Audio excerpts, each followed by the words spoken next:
Students would laugh at the burn scars on her arms. They'd whisper, "kitchen accident," and make jokes about the clumsy cook. For years, Margaret endured these humiliations in silence, filling plates, wiping counters, never fighting back. But today, when a two-star general walked into the university cafeteria and saw her, he stopped, cold. His voice filled the entire hall. Lifesaver. And in that moment, everyone learned who Margaret Anderson really was. From which city around the world are you watching today? If this story moves you, please subscribe to Rising Life Stories to help us share more untold tales of hidden heroism and the extraordinary people living ordinary lives among us. Margaret Anderson arrived at Columbia University's main cafeteria every morning at 6:30 sharp. She was 59 years old, average height, with gray hair always pulled back in a practical net. For 20 years, she'd done the same job, serving food to students. The scars on her arms were impossible to miss, deep, rippling burn marks that ran from her wrists to her elbows, creating a roadmap of damaged tissue like waves across her skin. When students noticed these marks, they usually stared with curiosity. Some found the courage to ask about them. "How did that happen?" brave students would occasionally ask. Margaret's response was always the same.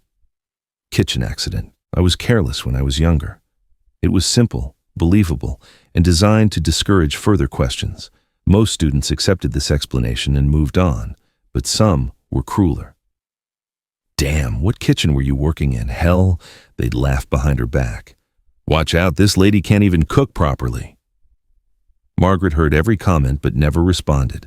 She simply continued her work. She filled plates, wiped counters, moved on to the next student. For 20 years, she never complained, never fought, never defended herself. In the eyes of the cafeteria staff, Margaret was a reliable and quiet worker. She did her job on time, caused no problems, socialized minimally with other employees. During lunch breaks, she sat alone, eating sandwiches from a plastic container, and didn't chat with anyone. Assistant manager Janet remembered the day she hired Margaret. 20 years ago, she looked very different. She stood straighter, there was a fire in her eyes. Her references were perfect but vague. When asked, "What was your previous job?" she had answered, "I worked in the health sector." She didn't want to give more details. Over time, Margaret had become part of the cafeteria. Students came and went, professors retired, new staff started, but Margaret was always there. Reliable, quiet, invisible.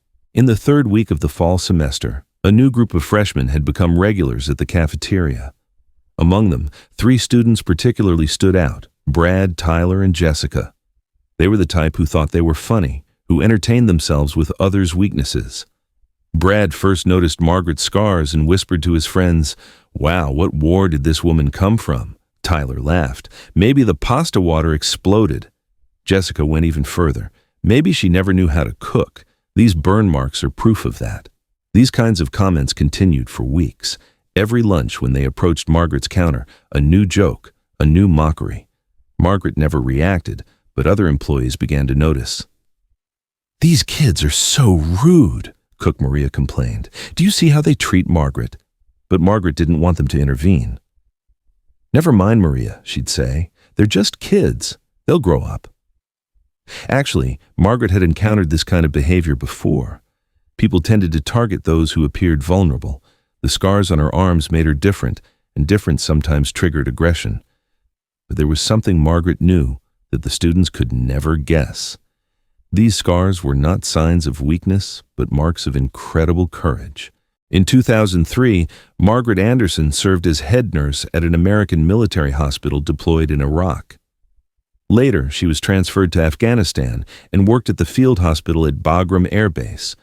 Margaret wasn't just a nurse, she was a combat medic with training specialized in emergency surgery, a medical officer who had become legendary for saving lives on the battlefield. In March 2011, there was an explosion at the base camp in the Kandahar region. A suicide bomber had detonated himself right next to the hospital tent. Fuel depots caught fire. The fire spread rapidly. The hospital tent surrendered to flames. At that moment, there were 8 wounded soldiers lying in the tent. Some were too severely injured to stand. Some were in intensive care. Other personnel had evacuated the tent, waiting for fire crews. But Margaret hadn't evacuated. She first rescued a paralyzed soldier from the flames. She went back in and saved the second soldier. On the third attempt, the tent's ceiling began to collapse, but Margaret didn't stop. Fourth, fifth, sixth. Each time the flames grew bigger, the smoke thickened. When she rescued the seventh soldier, Margaret's uniform began to burn, her arms, hands, neck, but she wouldn't leave without saving the eighth and final soldier. When she rescued the last soldier, Margaret's hands and arms were covered with second-degree burns. When she was taken to the hospital, she was in mortal danger. She received treatment for 4 months and underwent 12 operations. For this heroic act, Margaret was awarded the Bronze Star Medal. But she never used this medal, because after that incident, she developed PTSD and became unable to continue field duty. She retired in 2012 and transitioned to civilian life. But transitioning to a normal job wasn't easy. War traumas, memories triggered by burn scars. Margaret wanted a simple and ordinary life. The cafeteria job had been the perfect escape. On a cold Tuesday in November, Margaret was continuing her usual routine in the cafeteria, feeling a bit tired during lunch hours. Brad, Tyler, and Jessica had come again, mocking again. "This woman definitely burned herself while cooking," they whispered. "Good thing she's only serving now." Margaret was quietly filling plates as always. But today something different was about to happen. At exactly 12:30, 2 people entered through the main door of the cafeteria. The first was an elderly woman. The second was a 2-star general in official uniform with medals on his chest.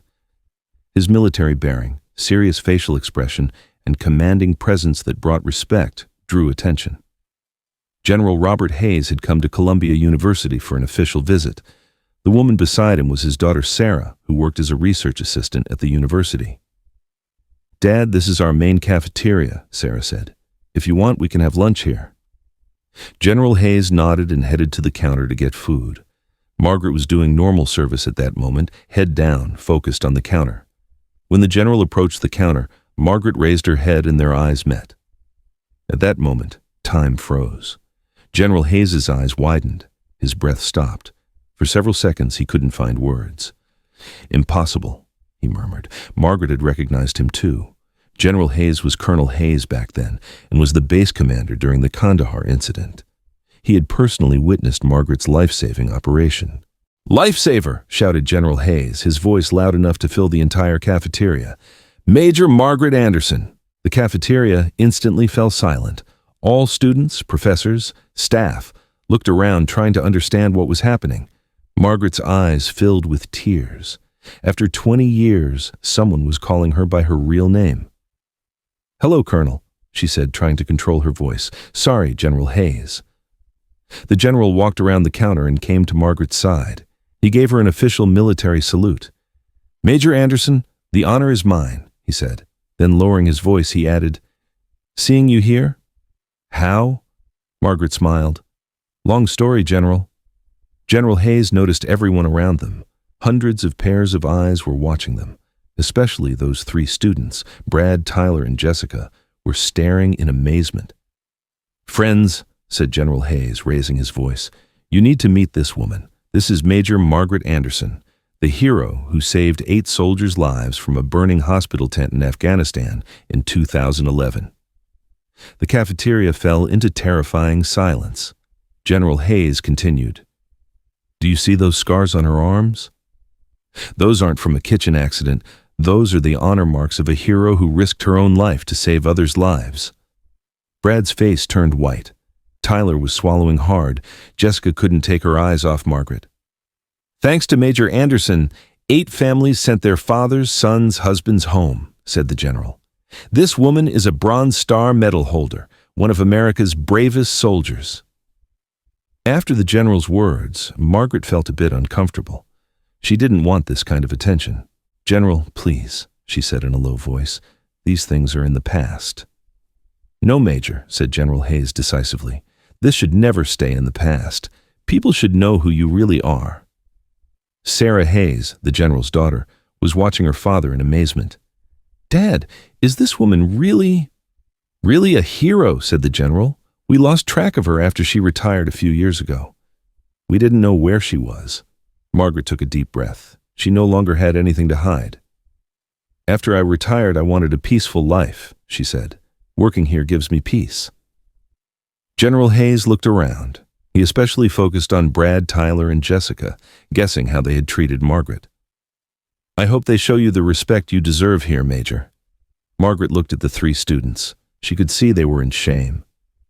"Everyone treats me very well, General," she said diplomatically. But General Hayes had noticed the guilt on Brad's face. "Young man," he said, turning to Brad, "let me teach you something. Before you judge the person in front of you, think twice. The scars on this woman's arms are wounds she received while fighting for your freedom before you were even born." Brad couldn't speak. After General Hayes left, the cafeteria tried to return to normal, but the atmosphere had completely changed.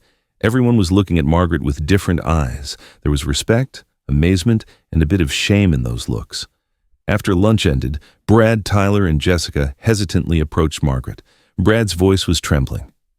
"Ma'am, Margaret, Major Anderson." Margaret raised her hand. "Margaret is enough," she said calmly. "Margaret," said Brad, his eyes moist, we behaved very badly toward you. Those words, those jokes, we didn't know." "Not knowing doesn't justify your behavior," said Margaret, but her voice wasn't harsh. "But it's never too late to learn." Tyler intervened. How could you stay so calm?" "We always treated you badly, but you never reacted." Margaret looked at them. She knew she needed to answer this question. "Because when I was your age, I was judgmental too," she said. "War taught me empathy. What people do mostly stems from their own fears and ignorance." Jessica started crying. "But we were so cruel to you." "And you learned from it," said Margaret. "That's what matters." Brad pulled something from his jacket pocket. It was a small note. This is an apology letter," he said. "The three of us wrote it together. We know it's not enough, but—" Margaret took the note and quickly read it. It was a sincere, emotional, remorseful text. "I accept," she said simply. From the next day on, the cafeteria became a completely different place. Students began treating Margaret differently. Some asked her questions, some just thanked her respectfully. Brad, Tyler, and Jessica especially changed. Every lunch they came to Margaret's side, trying to help her. "Margaret, how are you today?" they asked, really listening to the answer. But the biggest change for Margaret was that she no longer had to hide her identity. For the first time in 20 years, she could be herself. One day, Jessica asked her, "Margaret, do you remember that day? The day you entered the burning tent?" Margaret paused. She had never received this question so directly. "I remember every day," she said quietly, "but not because it's frightening. Those 8 people are now with their families. This makes me happy." Tyler was curious. "Did you ever regret it? Was it worth getting injured?" Margaret looked directly at him. "No, I never regretted it, because those 8 people were like brothers to me. You risk everything to save your brother." These kinds of conversations were educational, not only for those 3 students, but for the entire cafeteria. Margaret's story spread rapidly throughout the university campus. It was shared on social media, became news in the local newspaper. The article titled "Hidden Hero in Our Cafeteria" received great attention. But Margaret didn't like this attention much. One day she complained to Janet, assistant manager, "I didn't want to attract this much attention. I just want a peaceful life." Janet looked at her in amazement. "Margaret, you're a role model now. Young people are learning from you." This was really happening.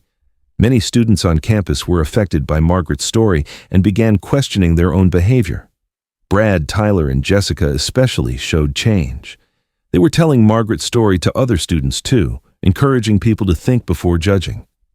One day, Brad told Margaret, "You gave me the greatest lesson. I really learned what empathy is." Margaret could see his change too.